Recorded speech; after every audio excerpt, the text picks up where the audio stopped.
बिहार विधानसभा चुनाव के बाद अब पूरे प्रदेश की नजर राज्यसभा की 5 सीटों पर टिकी है।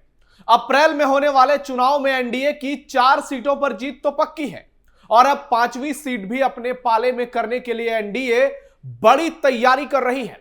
खबर है कि कांग्रेस के 6 में से 3 विधायक एनडीए का दामन थामने वाले हैं और ये हम नहीं, खुद कांग्रेस पार्टी की हाई लेवल मीटिंग की तस्वीरें बता रही है। यानी महागठबंधन में जल्द ही बड़ी टूट देखने को मिलेगी और इसकी शुरुआत कांग्रेस पार्टी से होगी। दूसरी ओर लालू परिवार पर आईआरसीटीसी घोटाले में आरोप तय होने के बाद आरजेडी विधायकों में भी कानाफूसी शुरू हो चुकी है, जिसने बिहार में राज्यसभा की 5वीं सीट का मुकाबला बेहद रोचक बना दिया है, रोमांचक बना दिया है। वहीं जेडीयू को लेकर भी जबरदस्त सस्पेंस है कि क्या राज्यसभा के उपसभापति हरिवंश को जेडीयू तीसरी बार राज्यसभा भेजेगी। सियासी गलियारों में भयंकर हलचल है और बिहार में कड़कड़ाती ठंड में इस वक्त सियासी पारा उफान पर पहुंच चुका है, जिसके केंद्र में आगामी राज्यसभा चुनाव की 5 सीट टिकी है, जिस पर एनडीए बनाम महागठबंधन की भीषण टक्कर देखने को मिलेगी। लेकिन इसमें से परिणाम सिर्फ एक सीट पर आना है। नमस्कार, कैपिटल टीवी बिहार में आपका स्वागत है। मैं हूं नवेंदु शेखर झा और आज के इस स्पेशल शो में बात करेंगे राज्यसभा चुनाव से पहले बिहार में बन रहे नए सियासी समीकरण की, जिसने पटना से दिल्ली तक हलचल मचा दी है और कांग्रेस और आरजेडी बुरी तरह घिरती हुई नजर आ रही है। राज्यसभा सीट के लिए जबरदस्त घमासान। चुनाव से पहले कांग्रेस के 3 विधायक बागी। 5 राज्यसभा सीटों पर एनडीए की जीत पक्की। बिहार में होने वाला है बहुत बड़ा खेला। बिहार से राज्यसभा की 5 सीटें अप्रैल में खाली हो रही है। जेडीयू कोटे से हरिवंश नारायण सिंह और रामनाथ ठाकुर, आरजेडी से प्रेमचंद गुप्ता और अमरेंद्र सिंह और आरएलएम सुप्रीमो उपेंद्र कुशवाहा इसमें शामिल हैं।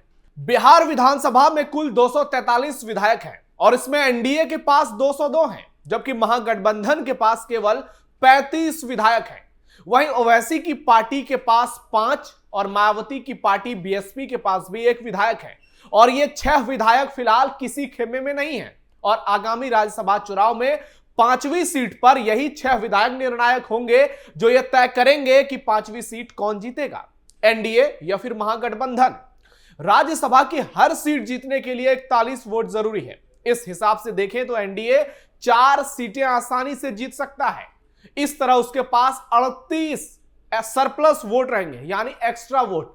यानी 5वीं सीट के लिए एनडीए को सिर्फ 3 विधायकों का समर्थन जरूरी होगा। दूसरी ओर विपक्ष के पास सिर्फ 35 हैं और ओवैसी के 5 और बीएसपी के 1 मिल जाएंगे, तब आंकड़ा 35 और 6 कुल 41 होगा, जिसकी संभावना बेहद कम नजर आ रही है, क्योंकि कुछ दिनों पहले ही एआईएमआईएम के सभी 5 विधायक सीएम नीतीश कुमार से मिल चुके हैं और कह चुके हैं कि मुद्दों आधारित समर्थन हम सरकार को देते रहेंगे। वहीं बीएसपी का तो इतिहास ही रहा है कि जब भी बिहार में कोई विधायक बनता है तो वो सत्ता पक्ष के साथ जाता है। लोजपा रामविलास कोटे से नीतीश सरकार में मंत्री संजय सिंह ने दावा किया है कि मकर संक्रांति के बाद कांग्रेस में बड़ी टूट होगी और सभी 6 विधायक एनडीए में शामिल होंगे। अगर ऐसा होता है तो प्रदेश में 5वीं सीट भी एनडीए के खाते में आ सकती है, जबकि कांग्रेस के शकील अहमद भी कह चुके हैं कि कांग्रेस आरजेडी से अपना रास्ता अलग तलाशेगी। इसी बीच प्रदेश में एक नया खेल हो गया है और कांग्रेस में बड़ी टूट की आहट सुनाई दे रही है। कांग्रेस प्रदेश अध्यक्ष राजेश राम की अगुवाई में पटना में पार्टी कार्यालय में एक हाई लेवल मीटिंग हुई, लेकिन चौंकाने वाली बात यह रही कि कांग्रेस के 6 में से 3 विधायक इस मीटिंग में पहुंचे ही नहीं। यानी पार्टी की बड़ी बैठक से कांग्रेस के 3 विधायक गायब। इसे लेकर जेडीयू की ओर से बड़ा बयान सामने आ गया। जेडीयू के प्रवक्ता अभिषेक झा ने कहा है कि कांग्रेस विधायकों का रुझान अब एनडीए की ओर है। अगर 14 जनवरी यानी खरमास के बाद से ये विधायक सीएम नीतीश के नेतृत्व में भरोसा जताते हैं और जेडीयू में शामिल होते हैं तो किसी को आश्चर्य नहीं होना चाहिए। वहीं टूट की खबरों को कांग्रेस पार्टी ने सिरे से खारिज कर दिया है और कांग्रेस ने कहा कि पार्टी एकजुट है, टूट तो बीजेपी में होगी। लेकिन बैठक से आधे विधायकों का गायब होना बड़े सियासी उलटफेर का संकेत दे रहा है और प्रदेश में जो कुछ चल रहा है, अब इंतजार केवल खरमास तक का है। क्योंकि बिहार में अक्सर खरमास के दिनों में खेला हो जाता है।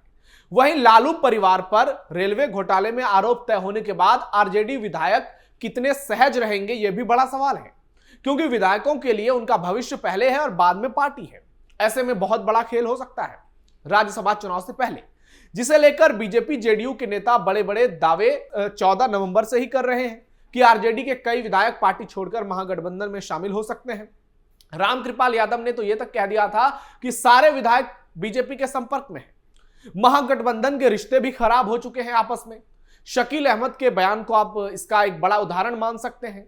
कांग्रेस आरजेडी से छुटकारा पाना चाहती है, यानी एक और बिहार में महागठबंधन में आरजेडी कांग्रेस का रिश्ता बहुत खराब होते जा रहा है।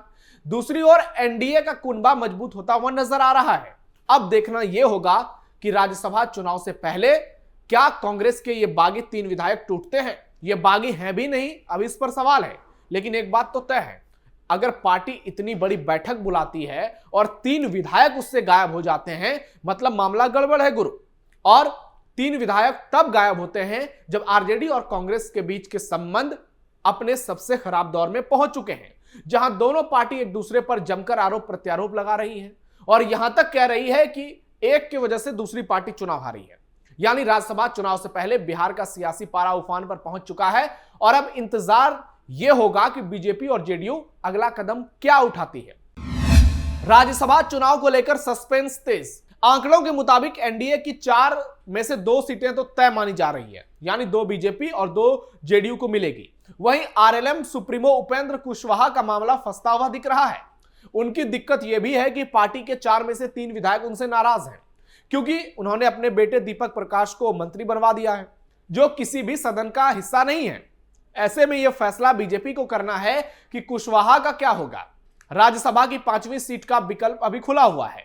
उधर जेडीयू अपने कोटे में से केंद्रीय राज्य मंत्री पूर्व सीएम कर्पूरी ठाकुर के बेटे रामनाथ ठाकुर को दोबारा राज्यसभा भेजेगी, इस बात की पूरी संभावना है, ताकि अति पिछड़े वोट बैंक को प्रतिनिधित्व दिया जा सके। उनमें एक मैसेज दिया जा सके कि जेडीयू सिर्फ अति पिछड़ों की बात करती नहीं है, बल्कि उसको हिस्सेदारी भी देती है। दूसरी सीट पर हरिवंश की वापसी पर अभी सस्पेंस बरकरार है, क्योंकि जेडीयू सामाजिक समीकरण साधना चाहती है, ऐसी खबरें हैं। जेडीयू नेताओं का मानना है कि पार्टी के नियम के मुताबिक 2 कार्यकाल के बाद तीसरा कार्यकाल अपवाद के तौर पर ही किसी को दिया जाता है। ऐसे में हरिवंश की राज्यसभा में वापसी फिलहाल मुश्किल नजर आ रही है, लेकिन आगे क्या होगा यह कहना भी मुश्किल है। हालांकि हरिवंश नारायण सिंह नीतीश कुमार के बेहद करीबी माने जाते हैं। 2018 में जब उन्हें उप सभापति बनाने का प्रस्ताव बीजेपी की ओर से आया था, तो नीतीश ने इसका जमकर समर्थन किया था और बीजेपी की इस बात के लिए तारीफ भी की थी। उनके पक्ष में नवीन पटनायक और जगनमोहन रेड्डी से वोट भी मांगे गए थे। जेडीयू के जो सूत्र हैं उसके मुताबिक हरिवंश को यह पद जेडीयू कोटे से नहीं दिया गया था, यह बीजेपी का फैसला था। लेकिन अगस्त 2022 में जब नीतीश कुमार ने एनडीए से अलग होकर महागठबंधन के साथ सरकार बनाई, तब हर किसी की नजरें हरिवंश पर टिकी थी कि क्या वो इस्तीफा देंगे या नहीं। तब उन्होंने संवैधानिक पद पर विराजमान होने का हवाला दिया और इस्तीफा देने से इनकार कर दिया। इसे लेकर जेडीयू नाराज हो गई थी। तत्कालीन कार्यकारी अध्यक्ष ललन सिंह ने कई बार बयान भी दिए थे, उन पर सवाल उठाए थे। बाद में उन्हें अपनी टीम से बाहर भी कर दिया था। माना जा रहा है कि जेडीयू के कई नेता इस बात से आज भी नाराज हैं कि हरिवंश ने तब नीतीश कुमार का साथ क्यों नहीं दिया। यह बात अलग है कि खुद नीतीश ही अब वापस बीजेपी के साथ आ चुके हैं और कई बार इधर उधर कर चुके हैं। हालांकि अब वो कहते हैं कि वो इधर उधर नहीं करेंगे। वहीं बीजेपी अपने कोटे से किन 2 नेताओं को राज्यसभा भेजेगी, यह देखना भी दिलचस्प होगा, क्योंकि राष्ट्रीय कार्यकारी अध्यक्ष नितिन नवीन को लेकर भी फिलहाल पूरे बिहार में चर्चा है, क्योंकि वो मंत्री पद से इस्तीफा दे चुके हैं। और बीजेपी का जो भी अध्यक्ष होता है, पिछले कुछ सालों में यह परंपरा देखने को मिली है कि वो या तो लोकसभा या तो राज्यसभा का मेंबर होता है। जेपी नड्डा का उदाहरण लीजिए। ऐसे में इस बात की संभावना है कि बीजेपी नितिन नवीन को राज्यसभा भेज सकती है। पवन सिंह के नाम की भी चर्चा है। तो अब फैसला पीएम मोदी को करना है कि बिहार से कौन राज्यसभा जाएगा। नीतीश की पार्टी से नीतीश कुमार फैसला करेंगे। हालांकि यह तय माना जा रहा है कि कर्पूरी ठाकुर के बेटे रामनाथ ठाकुर जेडीयू के कोटे से जाएंगे और बीजेपी के कोटे से नितिन नवीन हो सकते हैं। यानी एक सस्पेंस जेडीयू और एक सस्पेंस बीजेपी पर बरकरार है। वहीं 5वीं सीट सबसे इंपॉर्टेंट होगी, जिसे लेकर आरजेडी बैकफुट पर नजर आ रही है। क्योंकि आरजेडी के लिए उन 6 विधायकों को एकजुट करना एक बड़ी चुनौती होगी, जबकि एनडीए को केवल 3 विधायकों का समर्थन चाहिए और ओवैसी की पार्टी के विधायक नीतीश से मिल चुके हैं। बीएसपी वाले भी आ सकते हैं, इस बात की संभावना पूरी है। यानी राज्यसभा की 5 की 5 सीट एनडीए जीत सकती है और इसके बाद इसका सीधा असर दिल्ली में होगा। एनडीए मजबूत होगा और राज्यसभा से बिल को पास करना एनडीए के लिए और आसान हो जाएगा।